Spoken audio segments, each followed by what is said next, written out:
राजस्थान में 7 सीटों पर विधानसभा उपचुनाव होना है। उससे पहले ही सियासत काफी तेज होती जा रही है। अब नेताओं के बयान भी सामने आ रहे हैं जिसमें वो एक दूसरे पर निशाना साधते नजर आ रहे हैं। ताजा बयान भाजपा नेता रिछपाल मिर्धा का सामने आया है, जो कांग्रेस से भारतीय जनता पार्टी में शामिल हुए हैं। उन्होंने खीवसर के उपचुनाव को लेकर चल रही बैठक के दौरान हनुमान बेनीवाल पर जमकर निशाना साधा। आपको बता दें, हनुमान बेनीवाल जो रिछपाल मिर्धा के काफ़ी धुर विरोधी माने जाते हैं। उन्होंने कहा कि जो आदमी चुनाव नहीं हारता है और जनता उसे नहीं हराती है तो उसे अमर बकरे की उपाधि दी जाती है।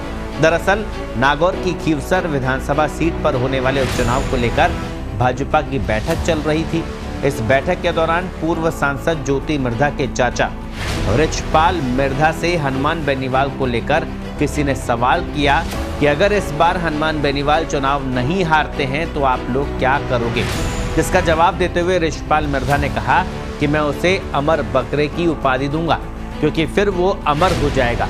अब ये जनता के हाथ में है कि उसको अमर रखना है या क्या करना है। आगे रिछपाल मिर्धा ने खुद ही बताया कि अमर बकरा उसे कहते हैं जो गांव में घूमता है, बड़ा लंबा तगड़ा होता है और उसके कानों में सोने की बालियां भी होती है। अब जनता बाजार से वो बालियां लाकर उसके कानों में पहनाएगी या नहीं, ये देखने वाली बात होगी। अब सब जनता के हाथ में है।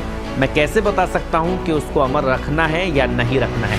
जनता ही उसको कुड़क डालेगी, मंदिर छोड़ेगी या कांकड़ में, ये जनता का निर्णय होगा। इस बयान के दौरान वहां भीड़ में से एक आवाज आती है कि ये तो पार्टी के खिलाफ बयान हो गया है। तो रिछपाल मिर्धा बोलते हैं कि मैं पार्टी को चुनौती नहीं दे रहा, मैं तो पार्टी को सावचेत कर रहा हूं। अगर पार्टी के अंदर ही भीतर घात होगा और पार्टी के ही आदमी एक नहीं रहेंगे, पार्टी के आदमी और कार्यकर्ता अगर टिकट बंटवारे को लेकर झगड़ा नहीं करेंगे, सभी को जागते रहोगे, तो इस बार चुनाव के नतीजे अलग हो सकते हैं। अगर ऐसा हुआ तो दावे से कह सकता हूं कि इस बार भाजपा ही जीतेगी। आपको बता दें, हनुमान बेनीवाल के नागौर से लोकसभा का चुनाव जीतते ही खाली हुई खीवसर सीट तारीख घोषणा से पहले ही हॉट बन गई है। ये सीट आरएलपी के लिए प्रतिष्ठा की सीट बनी हुई है। वहीं सत्ता पर काबिज भाजपा भी इस सीट को जीतने की तैयारी में कोई कसर छोड़ती नहीं दिख रही। हालांकि भाजपा को यहां लगातार हार का सामना करना पड़ा है।